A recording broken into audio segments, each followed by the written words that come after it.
en attente de Jean-Luc Vernat, connexion. Et nous voilà avec Jean-Luc. Ah, Ah, bonsoir Jean-Luc, bonjour plutôt, ou bonsoir, on ne sait pas ça va? encore, en cette chaude journée. Bah Et ouais, de toute façon, tous les jours sont les mêmes, donc la nuit, le jour, on s'en fout. voilà, superbe. Eh ben, bonjour à tous, il y a déjà eu des quantités de messages là qui défilent, tu les vois aussi Jean-Luc, j'imagine. Et bienvenue donc en cette chaude journée à la programmation culturelle des Beaux-Arts de Paris et merci à tous ceux qui ont permis cette rencontre sur Instagram direct avec l'artiste Jean-Luc Vernat. Je voudrais dire merci aussi à l'équipe de communication qui m'a permis de mettre en place cet Instagram direct. Euh, Ouais.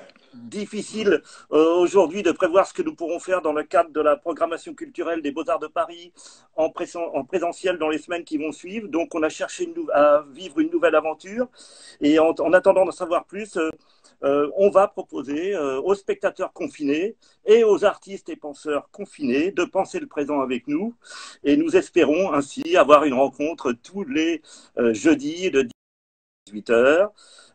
Pour ceux qui rateraient le live, il ne faut pas s'inquiéter, il sera capté et diffusé à 19 heures sur le Facebook. Donc, d'ennui ni de soucis comme on dit aujourd'hui. Je voulais vous dire que cette semaine, nous recevons Jean-Luc Vernat, mais que la semaine prochaine, nous recevons un penseur, le philosophe Pierre Charbonnier, pour son magistral essai Abondance et liberté, paru aux éditions de la Découverte.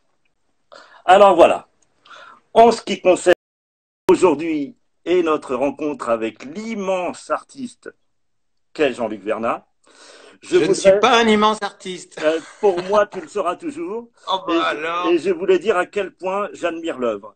À une période où tant d'artistes vivent et ressemblent à des cadres bancaires, Jean-Luc a su mettre en place un univers extrêmement singulier, à la fois de son temps et en dehors de son temps. Jean-Luc Vernat est né en 1966 à Nice. En 1666, et je suis merveilleusement bien 1966. conservé. Il a étudié à la Villa Arson. Il s'est tout d'abord intéressé à la peinture, puis il s'est tourné vers le spectacle vivant. Et qu'il a d'abord incarné dans tous ses aspects.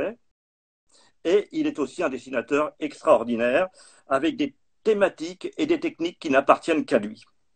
Il a exposé dans de nombreux lieux. On pourrait citer le MACVAL récemment, le MAMCO à Genève, le Centre Pompidou, Paris et Metz, le MoCA de Toronto, etc. On n'en finirait pas. Et il est actuellement prof de dessin à l'école d'art de Cergy-Pontoise. Alors, Jean-Luc, voilà maintenant les premières questions.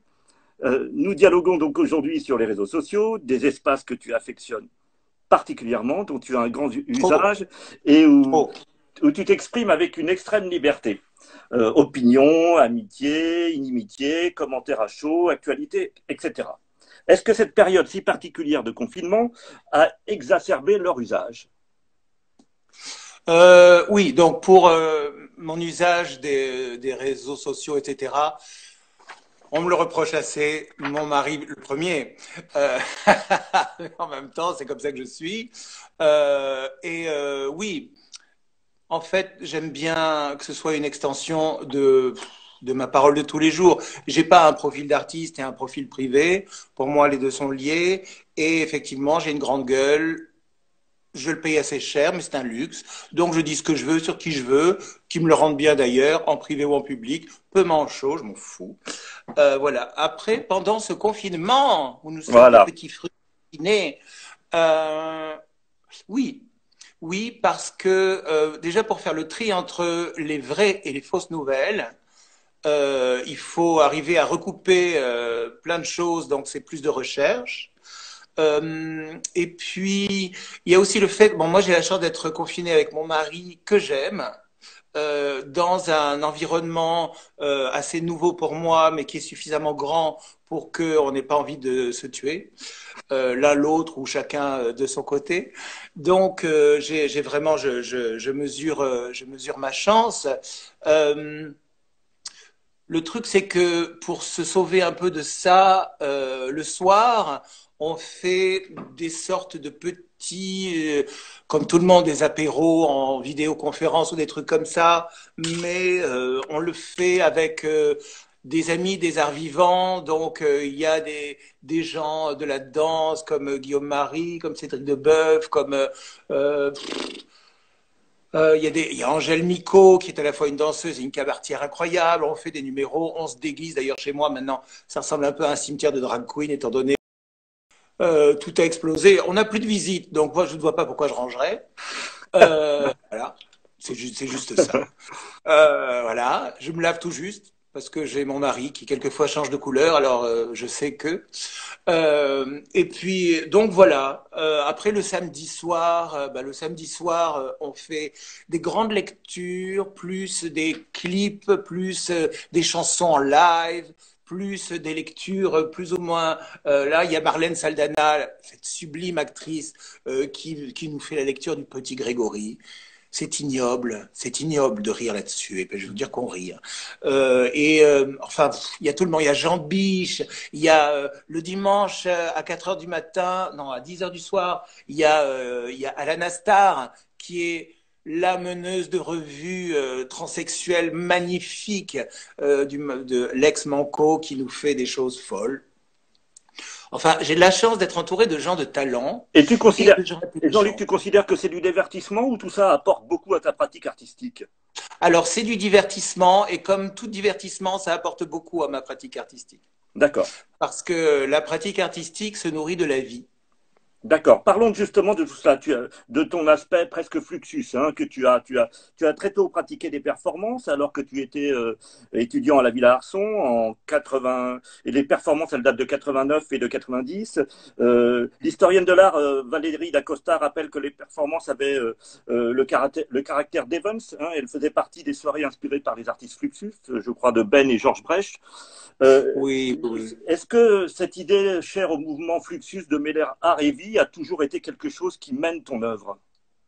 Alors déjà, j'ai pas fait exprès. C'est pas quelque chose, c'est jamais quelque chose qui a été conscient. Et avant que je veuille devenir artiste de façon socialement reconnue, j'ai toujours su et j'ai toujours eu des pratiques privées en tant qu'enfant qui étaient des sortes de petits laboratoires, comme beaucoup de gens. Donc voilà. Après, pour revenir sur ces soirées de Georges Brecht, etc., ce qui est bien, c'est que c'était des events, mais c'était aussi des choses répétées. C'est-à-dire que, par exemple, à la soirée Georges Brecht, dont on me parle encore, il y avait, je déclamais un poème, c'était prévu, d'un poète Fluxus niçois qui s'appelait, oh, quelle horreur, ça y est, je ne sais plus, José de Heredia.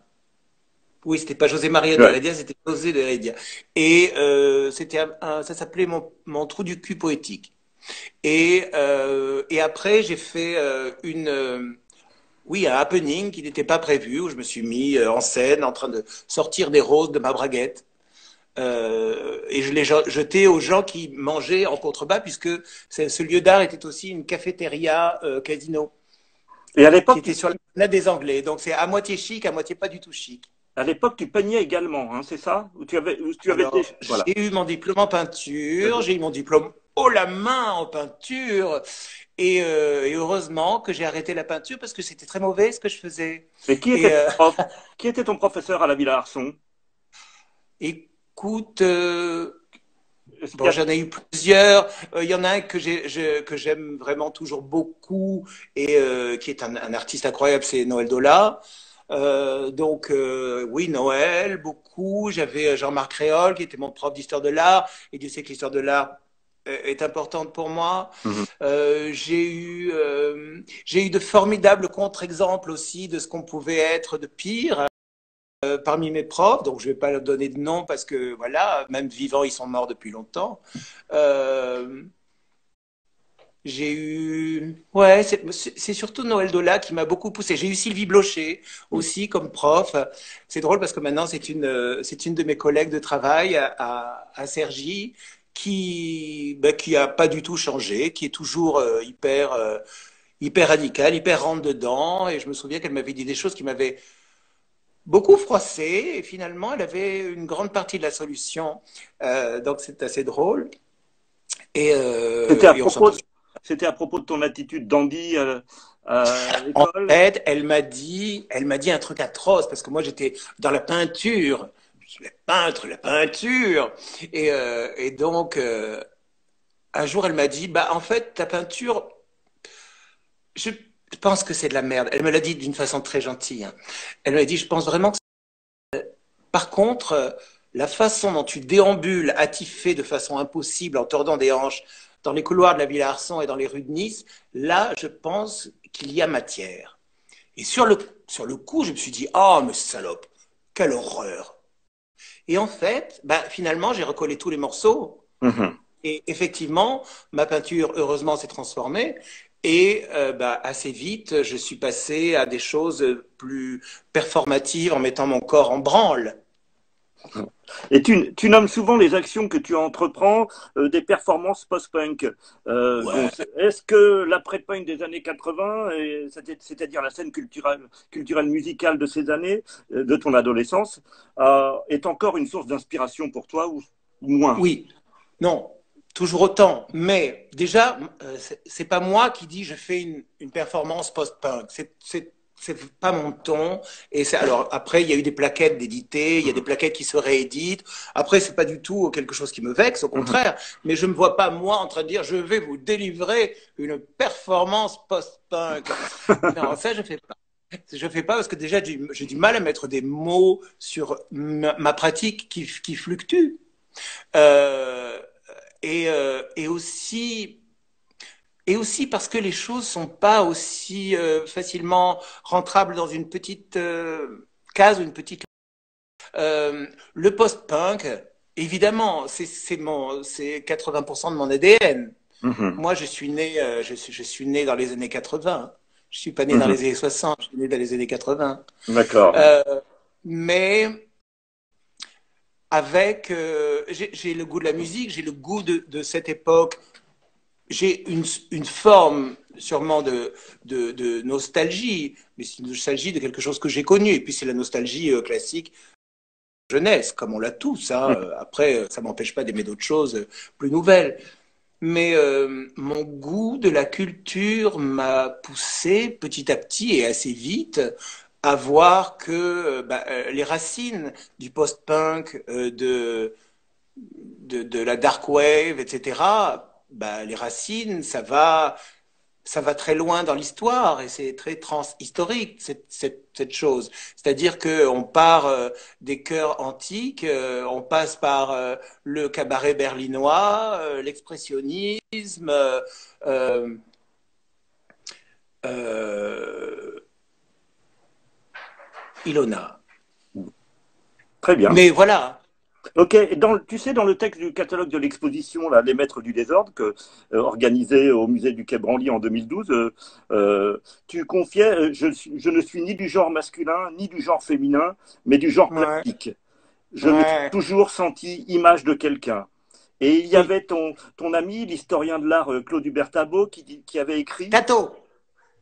Tato, excuse-moi, Tabo. écrit que ton corps est un chantier permanent, Ah bah entretenu par la ça, c'est empire, musculation, hein. la chimie, les opérations, les tatouages, les piercings. Est-ce que ton corps est un chantier permanent alors? Est-ce que tu es du Mon genre corps est un champ plastique? de bataille. Mon corps est un champ de bataille. Et plus ça va, plus ça devient un animal difficile à dompter. Parce que là, j'arrive et j'ai beau essayer d'accompagner le vieillissement par différentes choses. Pour la musculation, j'ai arrêté. À 17 ans de musculation, c'est bon, j'en ai ras le cul. Soulever toujours les poids et haltères avec les mêmes. J'en peux plus. J'en peux plus. Et ben, Dieu sait, j'ai tout essayé, hein. J'ai fait avec les injections, j'ai fait avec le coach, j'ai fait avec la diète, j'ai fait les trucs. De toute façon, je suis au régime depuis que j'ai 11 ans, donc j'en ai presque 55. Imaginez, mon meilleur ennemi. Euh, et comment dire, euh, ça devient de plus en plus intéressant en fait, parce que je suis homosexuel, je l'avoue. Oui, je suis homosexuel, oui. Et Voilà un scoop. ce qui me plaît, ah oui, Un au scoop. revoir. Et en fait, ce qui me plaît, c'est de ne pas être reconnu esthétiquement par cette communauté gay. parce que je suis désormais trop vieux, trop épais, trop weird, trop zarbi, trop je sais pas quoi. Et ça me fait plaisir. Je ne travaille pas pour les abonnés de Tétu Magazine. Donc, fuck off. Après, le truc de dire je suis du genre plastique au lieu de dire je suis homme ou femme, c'est surtout pour dire que dans la société, mon rôle, c'est d'être un artiste. C'est pas d'être un garçon. Mon rôle, c'est d'être un artiste. Et quand j'ai des copines ou des copains qui sont artistes, je les traite comme des artistes. Je les traite pas comme une femme artiste ou comme un homme artiste. Moi, toutes ces, toutes ces trucs, toutes ces choses m'emmerdent. Et j'ose dire aussi que je ne suis ni garçon ni fille, non pas parce que Là, j'embrasse. excuse-moi, là, j'ai un Oui. commentaire qui me dit, Jean-Luc, tu es une œuvre d'art. Non, Est-ce que tu déjà penses c'est que tu l'es? gentil, mais non, je suis un outil pour faire de l'art, mais je ne suis pas du tout une œuvre d'art. C'est gentil hein, de me regarder comme ça, c'est adorable. Mais déjà, regardez-moi le matin sans maquillage et avec mon corps de confinement. Bienvenue les 4 kilos. Et voilà, bon après j'adore Ingres, donc j'ai pas honte de mes hanches. Mais là, c'est le bain turc, hein, on y est. Et, euh, et le truc, c'est que, bon, oui, pour revenir à ça, moi j'ai beaucoup de j'ai des copains transsexuels depuis les années 80. Moi, je pense à Erika, qui est devenue Eric, qui était punk, et je me souviens d'un été 84 avec elle. Enfin bon, bref. J'ai toujours eu des copains trans, j'ai toujours eu des copains travestis, j'ai toujours eu des copains travelots, le mot qu'on ne doit pas dire parce que c'est pas politiquement correct. J'ai toujours eu des copains PD, Gwyn, pute, bah oui, pute c'est normal puisque j'ai été aussi. Donc du coup, j'ai beaucoup trop de respect pour les transitions réelles et ce voyage-là, quel qu'il soit dans un sens ou dans un autre, pour dire je ne suis ni homme ni femme, je suis fluide. Je ne suis pas fluide, d'ailleurs ça se voit quand on me voit, je ne suis pas une fille. Et là, je l'ai dit avec l'accent niçois, excusez-moi. Donc, je suis pas une fille, je suis pas une femme, je suis un homme parce que j'ai un. Est-ce que c'est parce que j'ai un pénis et des testicules que je suis un homme? Je pense pas que ce soit ça. J'ai un rôle dans la société qui n'est pas un rôle masculin. J'ai un rôle d'artiste, comme une femme artiste, comme un homme artiste. Et je ne suis pas queer. Non, madame, je ne suis pas queer. Moi, je préfère. Après, c'est très bien, ça existe. Il y a des. Je pense que les jeunes et les moins jeunes ont besoin aussi de mots et de gens qui articulent des pensées. Donc, ok, mais je préfère m'en tenir au gender bender des années 80 qui était infiniment moins idéologique, plus ouvert, plus englobant, qui ne prétendait pas être une communauté, parce que la communauté, moi, toutes les communautés que j'ai approchées, elles n'existent pas. La seule que, ou alors elles sont toutes à l'image de la communauté humaine, remplie de gens qui se méprisent les uns les autres, avec des petits groupes d'élections qui s'aiment, mais il n'y a pas de communauté. D'où est-ce qu'on sait que il y a qu'à voir la communauté homosexuelle homme? Qu'est-ce que c'est que ces gays qui disent, qui parlent au féminin d'un autre gay parce qu'il a un rôle passif, parce que ah la grosse passive, ah mais tu t'es vu, tu ressembles pas à un homme, alors qu'ils deviennent aussi ostracisants que les hétérosexuels il y a 30 ans, même beaucoup plus. Donc quelle est cette communauté? Il n'y a pas de communauté. Quand je vois des gens qui me parce que justement, quand je suis beaucoup sur les réseaux sociaux, ben, quelquefois j'ai des retours un petit peu frontaux, et c'est tant mieux, de gens qui me disent oui, mais tu n'y comprends rien parce que toi tu es un gay cisgenre blanc du Marais. Donc, tant mieux pour eux. S'ils ont des chaussures aussi petites, ça leur donne une démarche toute pourrie. Je m'en fous. Apprenez à marcher avec vos talons, les jeunes. Je m'en fous, vraiment. Je suis pas queer. Je suis weird. Je suis artiste. Je suis gender bending. Je suis chanteur. Je suis ce qu'on veut. Je suis Et ce qu'on veut suivant les différentes heures. tu dis que tu es artiste, tu préfères te définir comme artiste que comme œuvre d'art. Qu'est-ce que c'est pour toi Oui. d'être, comment tu te définirais alors? Qu'est-ce que c'est qu'un artiste? Tu Un saurais, tu aurais une artiste, définition? Parce que nous, aux Beaux-Arts, on cherche non, toujours la j'en aurais pas définition, on ne la trouve qu'une, pas ou j'en encore. aurais une maintenant qui changerait demain. Mhm. C'est ça qui est bien aussi d'être un artiste, c'est d'être sur un îlot flottant. Oui. Voilà. C'est Et pas revendiquer une une île liberté, c'est flottante. ça? Hein? C'est revendiquer une liberté pour créer les œuvres dont Une on a liberté, la envie. liberté. on l'a jamais vraiment parce qu'on dépend de ses propres moyens, on dépend des moyens de diffusion, on dépend de beaucoup de choses. Il n'y a pas de liberté, je pense. Il y a la liberté de créer, et encore même pas, quand on n'a pas de quoi s'acheter du matériel, on n'a pas de liberté de créer. Ou alors, c'est la liberté d'être soi-même une œuvre d'art par ses happenings et par ses actions. Moi, j'ai jamais fait ça réellement. Euh, Comment dire, être artiste, c'est avoir... Être artiste, qu'est-ce que c'est? Être artiste, c'est en tout cas cultiver la question de ce que c'est d'être artiste, Oui. déjà, je pense. Là, je crois Et c'est pas une Mhm. Et, ouais. et toutes ces transformations que tu t'infliges, c'est que tu as l'impression parfois d'être dans des excès, parce que ces transformations, elles font aussi souffrir ton corps, tous ces tatouages, etc. Ça peut être douloureux. Est-ce que ça fait partie de cette liberté que tu revendiques, cette extrême différence que tu affiches avec le commun des mortels comme nous? Ce qui est bien dans cette fameuse différence, c'est que quand on me parle, au bout de 5 minutes, on voit que je ne suis pas différent. Et Oui, que je les sais. choses que je fais, c'est ça qui est cool. Et que les choses que je fais, quelquefois, sont aimées par des gens qui auraient peur de ce qu'ils croient que je suis Mhm. en me voyant. Et ce que j'aime, c'est de voir que je ne suis pas différent et je ne suis pas extrême. Après, le terme d'infliger, moi, en fait, j'ai jamais rien infligé à mon corps. Si, quelquefois, oui, les régimes, c'est chiant. Quand on y retourne pour la 100e fois de sa vie, pour raboter encore un coup les hanches parce qu'on doit monter sur scène et qu'on veut pas avoir trop honte. Ok. Mais autrement, j'inflige rien.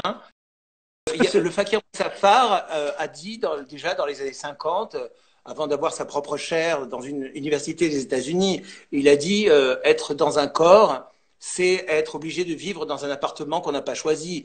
Bon, bah, si les murs sont moches, on met du papier peint, et on ajoute des lustres, on abat une cloison, on surélève le sol, on met des meubles. Moi, je fais ça. Mon corps et ma gueule. J'ai eu la chance de ne jamais être beau. Donc, du coup, j'ai pas eu quelque chose à quoi me raccrocher. Et je n'essaie pas de rester figé dans l'image de ce que j'ai été. Ce que j'ai été, ça ne m'a jamais plu. Là, c'est encore très perspective. Regarde ce masque qui tient même plus beaucoup bien sur le truc. À un moment, il faudra bien que je fasse un ourlet ou que... J'en sais rien. Tout est ouvert. Moi, j'ai fait 2, 3 injections parce que je commençais à me... Voilà, mais après, comment dire, ça n'est pas artistique. C'est comme faire son ménage chez soi. Enfin, je dis ça, mais c'est pas moi qui le fais hein, chez moi. Je fais jamais le ménage, c'est tout pourri. Tu vois, c'est comme faire le ménage ou se laver quand on pue. C'est Mais pareil. Vous me tu as dit trouvez parfois, moche. Oui. tu as dit parfois que tu voulais être l'acteur de ta vie et tu as été aussi un extraordinaire Je le acteur. suis. On l'a vu dans, par exemple, le remake de L'importance est d'aimer, un film extraordinaire de Brice Berger, et on voyait bien à quel point tu endossais tous les rôles du film de Zulawski. Tu devenais à la fois Romy Schneider, Dutronc, Klaus Kinski, enfin, et d'autres. Et est-ce que c'est ça aussi, ce corps que tu modules constamment? Est-ce que c'est une façon d'être autre, d'être l'acteur de ta vie? De toute façon, j'ai été l'acteur de ma vie à partir de mon enfance et j'étais juste un petit obèse avec une frange à la Mireille Mathieu. Et pourtant, j'étais déjà reine en mon pays. Donc, Mhm. et le soir, je m'inventais des shows incroyables. Donc, le truc, c'est que ma vie, elle me plaît parce qu'on dirait une fiction écrite par quelqu'un de drogué. C'est une histoire qui n'a ni queue ni tête. Déjà, j'ai pas choisi d'y être, j'ai pas choisi d'être vivant, et mes parents n'ont vraiment pas choisi non plus de m'accueillir. Enculé. Après, toutes les péripéties sont assez romanesques, même celles qui m'ont fait frôler la mort, même celles qui m'ont inoculé des maladies graves ou quoi, je regrette rien. C'est, les rebondissements sont magnifiques. Et pour, C'est une histoire tragique, comme toutes les histoires tragiques. Ça finit, le héros, il meurt à la fin. Hein. Donc, c'est tragique.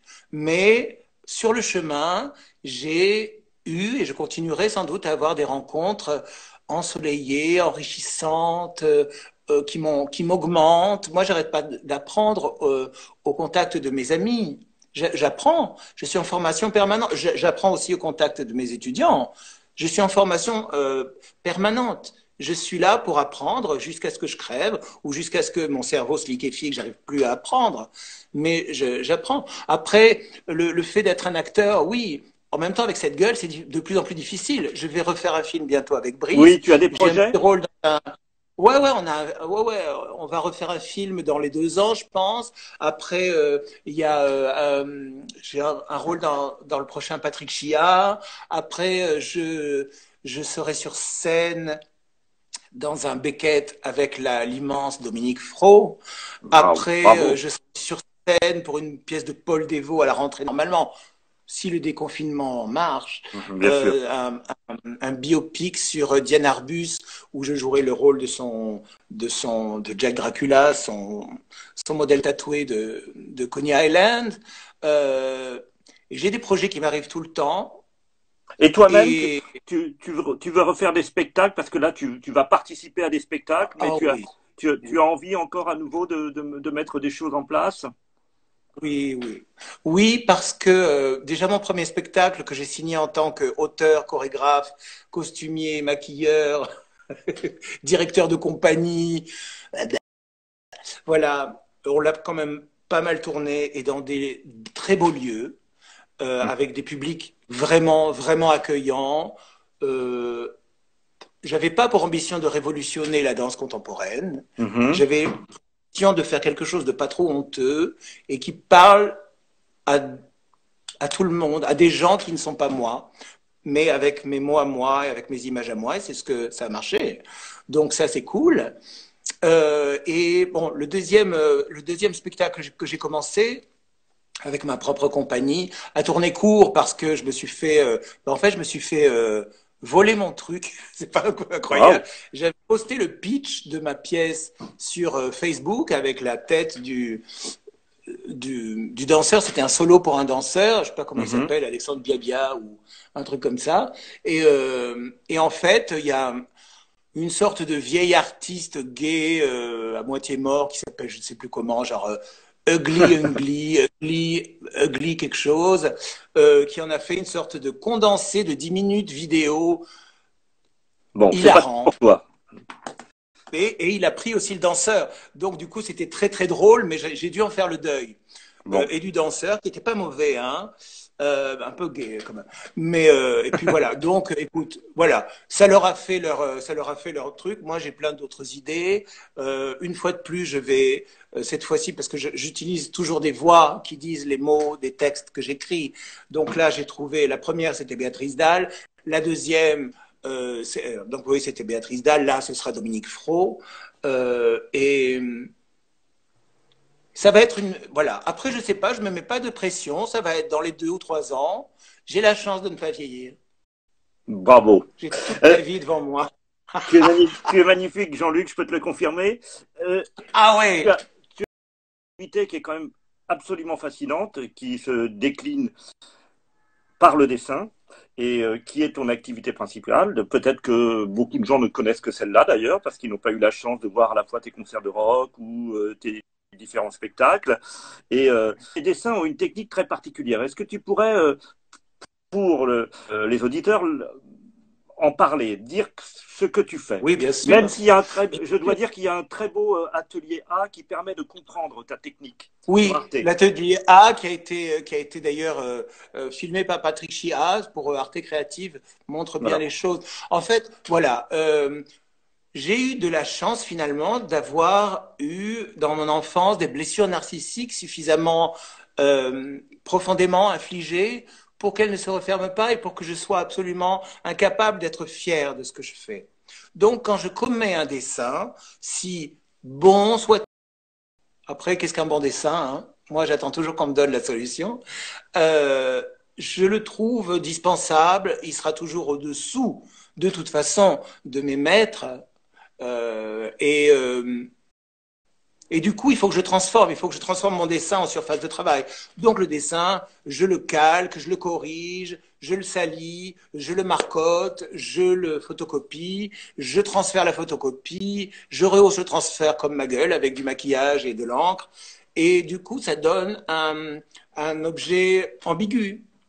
Ça donne un objet avec une temporalité brouillée, un objet qui ressemble à la fois à quelque chose qui vient d'être fait et à une image sauvée de la poubelle, ou à l'image de quelque chose qui est en train de mourir.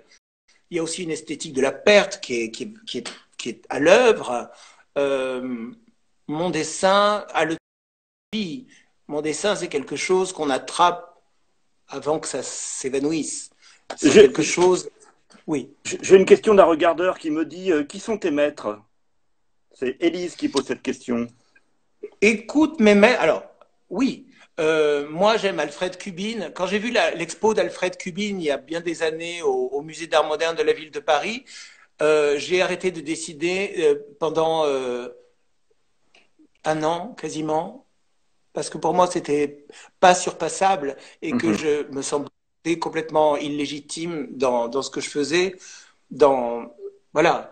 Après, bon, il y a Félicien Rops qui me tue. Après,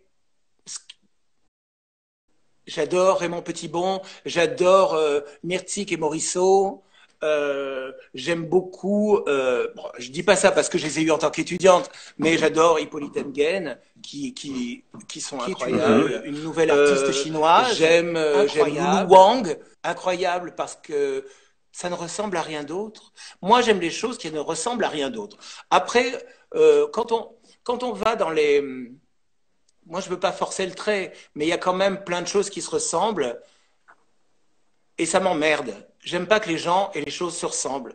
Quand on est dans une époque chiante d'uniformisation du marché. Moi, je le vois aussi en tant que professeur. Le professorat dans une école d'art a beaucoup changé. Souvent, très souvent, heureusement, il y a des rencontres merveilleuses, toujours. Il y a des diamants, il y a des choses sublimes.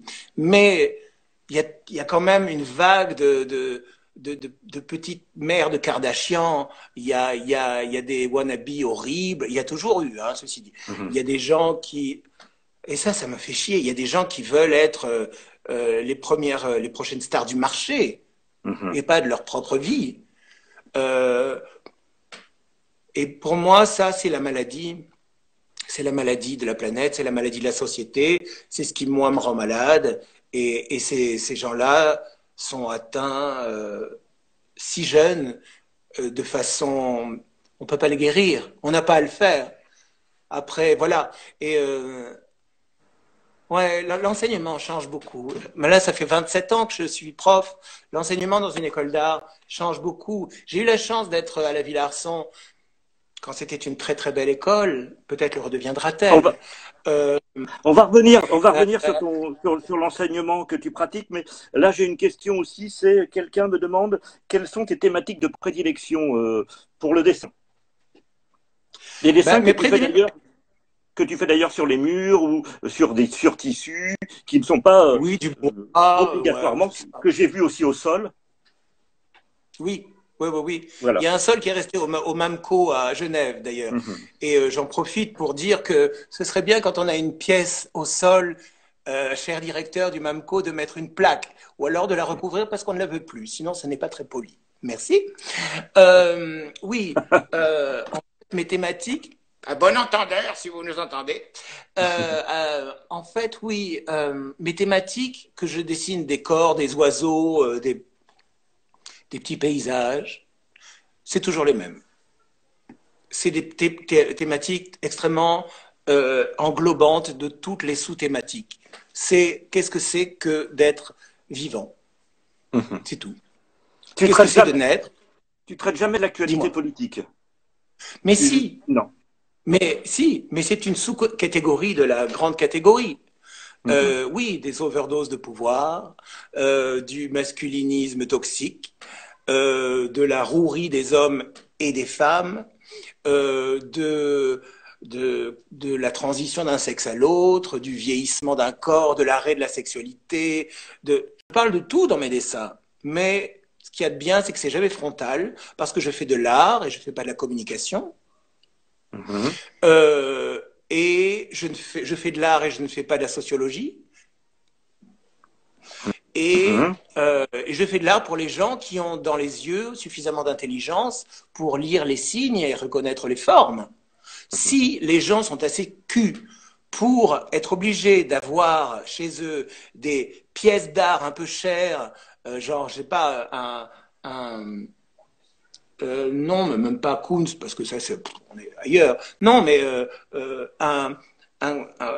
comment ça s'appelle? Un caisson lumineux bleu avec écrit The future is female. Ok.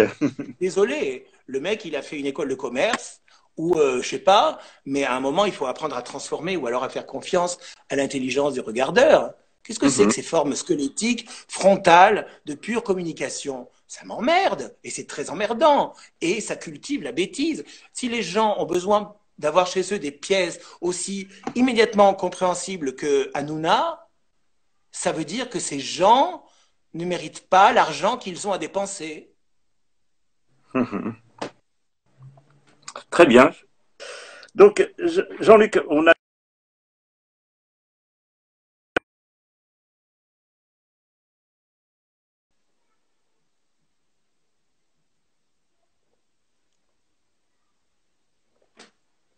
Je ne t'entends plus. Je ne vous entends plus.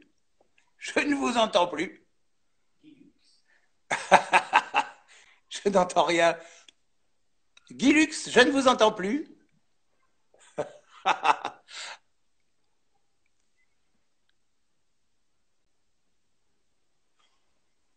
On coupe et on reprend.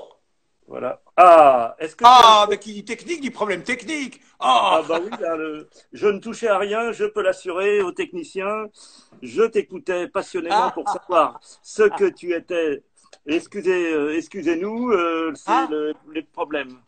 D'ailleurs, pendant Oui, qu'il y a eu une interruption, j'ai oui, vu un commentaire assez intéressant qui oui, était Fuck le palais de Tokyo. Mais le truc, c'est que le palais de Tokyo a changé de direction et que on va bien voir que ça va changer. Moi, j'étais le premier à dire le palais de Tokyo, c'est le Luna Park pour hipsters, c'est très rarement bien, etc. Là, on dirait que ça change énormément et ça fait plaisir. Et dans cette posture, genre, parce que bon, j'ai des tatouages et je dis ce que je veux, etc. Donc ça fait un peu un rebelle, euh, genre rebelle, rebelle fonctionnaire d'État hein, quand même, rebelle. Merci. Ok. Et du coup, je voudrais dire, et je m'adresse aussi aux jeunes et même à quelques-uns des, des je vois Androgynous Artist, c'est drôle ce qu'il dit. Euh, je, il ne faut pas se tromper de colère et il ne faut pas se tromper d'ennemi. Parce que quand on se trompe d'ennemi, on rate sa vie. Et que quand on défend son art et qu'on en arrive par réaction ou par colère à emboîter le pas à des Nicole Estérol ou à des gens globalement anti-art contemporain, là, ça veut dire qu'on est récupéré par le pire. tout à fait. Donc, voilà. Donc Toute là, la moi, j'ai bande des qui est, étudiants, par toute la exemple, bande qui qui est disent, derrière. ah, pour en finir avec l'artiste et les galeries comme pourvoyeurs de la société marchande, j'ai envie de dire, mais petite conne, je le dis avec une infinie tendresse, bien sûr, et je ne lui dis pas frontalement parce que maintenant les étudiants font des procès aux professeurs. Euh, bonjour. Ben, quand on a que ça, on est procédurier. Hein. J'ai envie de lui dire, ben, le truc, c'est que si tu confonds toutes les galeries, ça veut dire que tu n'as rien compris, que tu ne sors pas, ou alors que tu n'as pas assez d'intelligence pour faire le tri. Il y a des galeries, même des grandes galeries. Moi, je suis à Air de Paris, je sais ce que c'est, je sais pourquoi j'y suis heureux, pourquoi je m'y épanouis. Si j'étais dans d'autres galeries, que je ne nommerai pas, qui sont des galeries. Alors on rentre dans cette galerie parce que ah mais maintenant je suis dans cette galerie parce que j'ai des moyens de production illimités. Ouais. Et c'est pour ça que tu fais des choses meilleures? Non. C'est pour ça que tu as plus de fric? Oui. Ça t'a rendu meilleur? Non. Voilà, moi j'ai pas envie de m'apercevoir que j'ai vendu mon âme pour 3 euros de plus. Des fois j'ai du mal à joindre les deux bouts, hein. Voilà, j'ai des fins de mois quelquefois qui sont difficiles, beaucoup moins difficiles que certains de mes copains, et ça je le sais. Je sais où je me situe dans l'échelle, hein, il n'y a pas de problème. Mais de là à dire oui, ah, les galeries, les institutions, non. Il y a des gens qui sont à la tête d'institutions qui quelquefois sont des gens toxiques ou des gens qui veulent juste de la gloriole ou qui sont ivres de pouvoir ou qui adorent servir leur dieu argent parce qu'on est quand même sous cette idéologie capitaliste est une religion et il y a des religieux parmi nous et des extrémistes et quelquefois ils sont à la tête de grandes institutions. Ok, mais ayez un peu de jugeote et sachez regarder à qui vous parlez. Quand on me parle à moi et qu'on me dit ah oui évidemment tu es un artiste institutionnel, ouais tu es la pute de l'État. Excuse-moi chérie, mais je n'ai pas dessiné la vaisselle du président. Ok.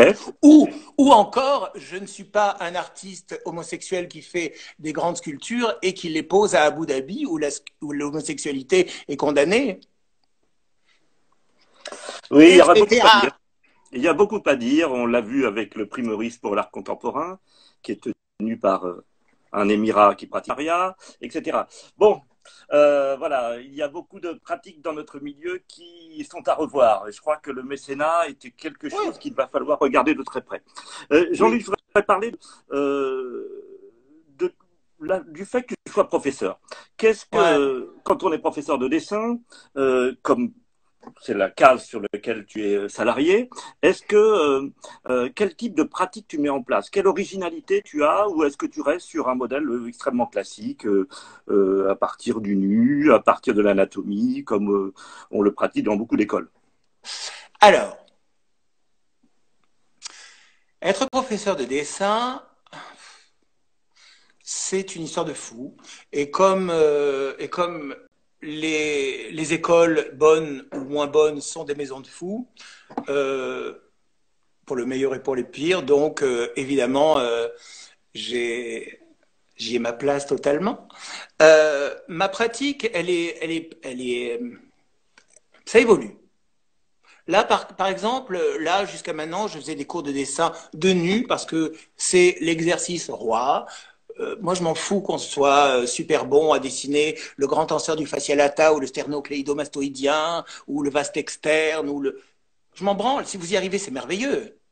Mais le vérisme académique, pff, ok, mais la course a été gagnée par les champions il y a bien longtemps et accrochez-vous pour aller à leur semelle. Ça n'est pas intéressant. Le truc qui est intéressant, c'est d'arriver à se décrocher de ses écrans et d'être attentif à son parcours visuel, d'être dans une sorte de concentration, d'apprendre à regarder et de trouver sa propre expression. Après, si les gens, moi, il y a des gens qui viennent dans mon cours pour de très bonnes raisons et d'autres pour des raisons très très mauvaises. Il y a des gens qui viennent pour apprendre à se connaître eux-mêmes par le biais de cette gymnastique-là. Et il y en a d'autres qui sont là pour gagner un point de plus parce qu'ils sont faibles ailleurs et qui s'imaginent qu'ils vont bachoter un peu. Je m'en branle que j'ai à faire. Ce qui est bien, c'est que bah, je dis un peu les mêmes choses qu'on dit depuis 400 ans, sauf que en même temps, je leur fais une démo du best-of de la pop et du rock depuis 1976 jusqu'en 1996, puisque on fait les cours en musique, que ça se passe bien, c'est fluide, c'est si possible drôle. Ça l'est moins quand je suis moins en forme, parce que je performe à mon cours. Mhm. Mais voilà. Après, ce qui est bien, c'est que là, je vais abandonner cette forme-là. D'abord parce que ça fait presque 30 ans que je fais ça et que quelquefois, euh, bah, j'ai le droit de prendre d'autres pans de mes possibilités. Donc là, je vais faire un ou deux workshops d'une semaine, deux cours de nu étendus. Et Mhm, autrement, bah, je suis prof. Bah, tu sais comment c'est dans une école d'art. Il y a des profs de rendez-vous. Bon, mhm. je m'occupe des gens qui font du dessin, mais comme j'ai plusieurs pratiques, je peux leur donner des conseils pour leur performance, leur façon de se mettre en scène, leur façon de parler, l'oralité, d'apprendre à faire des putains de phrases avec une grammaire normale et des mots qui sont intelligibles par des gens qui connaissent l'art et pas forcément de parler de leur production comme ils en parleraient à leur maman, à leur boulangère ou à leurs copains, d'arriver à voir que les mots veulent dire quelque chose, d'être peut-être intéressé à l'étymologie, de savoir quels sont les outils, et puis de trouver en eux de quoi, et là il y a fort à faire, de quoi avoir une saine combativité quant à ce qui va les attendre. Et quand je dis saine combativité, c'est justement ne pas se tromper de colère, ne pas être un rebelle à 2 francs derrière son écran et ses petites fascicules pseudo fanzine mais un peu chic, mais en même temps vous pouvez les perdre, mais ce serait bien que vous les gardiez, et des espèces de demi-postures claudicantes de petits communicants de merde ou de petits communicantes de merde. Parce que moi je ne fais pas de différence entre les garçons et les filles, hein. C'est tout le même ramassis. La race humaine n'est pas bonne et je le sais parce que j'en fais partie. J'ai un collier que je porte souvent en cours où il y a marqué mort au con. On me l'a reproché et en même temps, je ne suis pas dupe. Peut-être que je serai un des premiers à partir avec la vague, si c'est mort au con. On est toujours le con de quelqu'un et peut-être que je suis super con. Mais, euh, mais au moins, voilà, tu vois, il n'y a pas de, comment on dit, je suis moi-même. Et Je joue pas un jeu. tu pratiques un dessin qu'on pourrait appeler élargi, c'est-à-dire qui permet aux étudiants aussi de travailler d'autres formes que le dessin, ou est-ce que ton Mais enseignement ne oui, repose que sur cela? on Tu- part du dessin et après je leur dis, vous arrivez avec n'importe quoi d'outils Parce que créatifs, il y a un contenu, il y a vous, il y a de la musique, ça, vous je me suis faites ce mal que vous voulez. exprimé. Je me suis mal exprimé, je voulais dire, il y avait une sculpture qui pouvait, est-ce que la sculpture peut être un dessin, ou pour toi il y a Oui, des catégories qui sont tout, très fixes? Non. non, tout, non, tout.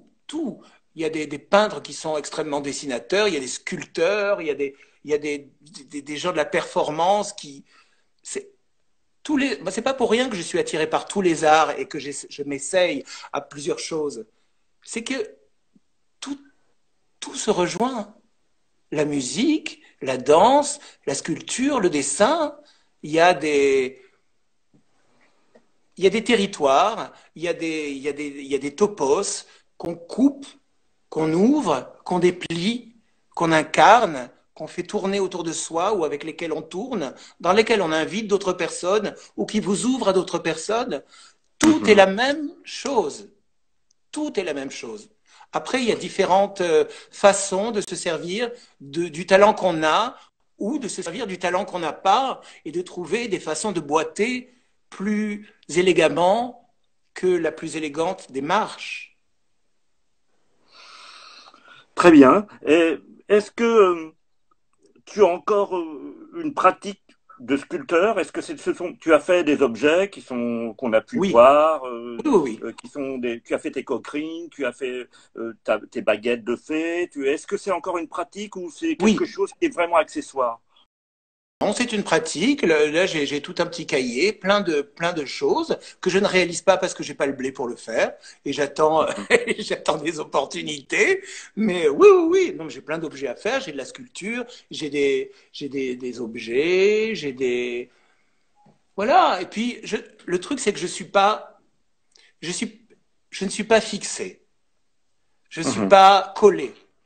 Le dessin, ça gère mon corps, ça gère ma gueule, ça gère la façon dont je me tiens, ça gère ma démarche, ça gère ma danse, ça gère mes objets, ça gère tout. Et, euh, et je passe de l'un à l'autre. Je suis passé de la Ville Arson, je suis passé par les Beaux-Arts de Poitiers, je suis à Cergy, Peut-être qu'un jour je me retrouverai aux Beaux-Arts de Paris. Je ne sais pas. Je ne suis pas incrusté dans, dans quelque chose de fixe. Je suis comme mon corps. Je bouge tous les jours, je meurs un peu tous les jours et je me ressaisis un peu tous les jours. Quand je me ressaisis, En tout cas, moi, je voudrais bien te voir aux Beaux-Arts de Paris. J'aimerais pouvoir prendre un café tous les jours avec toi. eh Pas tous les jours, ben, parce que tu ne fais pas tous les jours là, mais le reparlons-en. plus souvent possible. Reparlons-en. Je ne sais pas si c'est Monsieur Deloisy qui est Oui, c'est ça. directeur C'est là en Jean ce moment. Deloisy. Je ne sais pas si Monsieur Deloisy voudrait bien, hein. Mais voilà. Après, il y a Et des gens Jean, t'as sublimes. Il y déjà... a Nathalie que j'adore. Il y a Et Dominique Jean Deloisy t'a Figarella qui est déjà un ami depuis exposé. 30 ans. Moi, voilà. Après, puis j'ai Jean-Marc Florax, j'ai tout le monde. Mais voilà, il faut que les choses se fassent au moment où elles doivent se faire. Sergi, par exemple, m'invitait tous les ans à être prof pendant 4-5 ans. Et à chaque fois, j'ai dit, bah non, j'appartiens à la Villa Arsan. Et puis à un Mhm. moment, je suis parti de la Villa Arsan en claquant la porte, entre autres. Et je me suis retrouvé aux Beaux-Arts de Poitiers, j'étais content. Et puis après, j'étais plus à Poitiers. J'ai dit, ça tient toujours votre invitation? Ils disent, oui, oui, ben, je suis venu. Et si un jour les Beaux-Arts de Paris m'invitent en me disant, c'est vous qu'on veut, eh ben, peut-être que je viendrai parce que j'aurais fait mon temps avec cette équipe, même s'il y a des gens dans l'équipe de Sergi que j'adore, Katia Triozzi et Judith et Sylvie Blocher et Vincent Gérard et Cusin qui est super et voilà. Moi, je m'entends. Ce qu'il y a de bien, et là, c'est quand même vraiment, c'est comment on appelle ça, ma boutonnière, ma légion d'honneur, c'est que depuis 30 ans, toutes les équipes avec lesquelles j'ai travaillé ont un bon souvenir de moi. Bon. Que ce soit dans les théâtres, dans les scènes, dans les écoles, dans les workshops, à chaque fois, ça s'est bien passé parce que, où que je sois et où que je travaille, je ne suis pas là pour me faire chier. Je suis là pour apprendre avec des gens.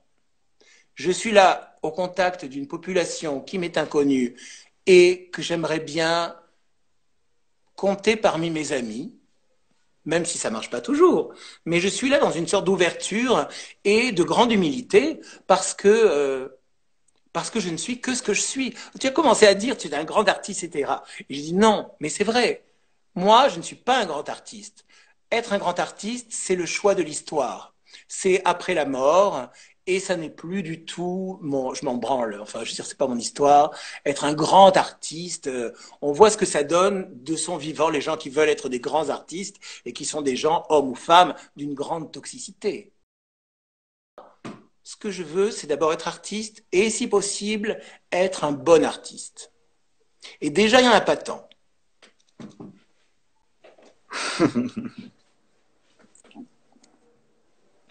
Très bien. Jean-Luc, je te remercie de nous avoir accordé cette heure.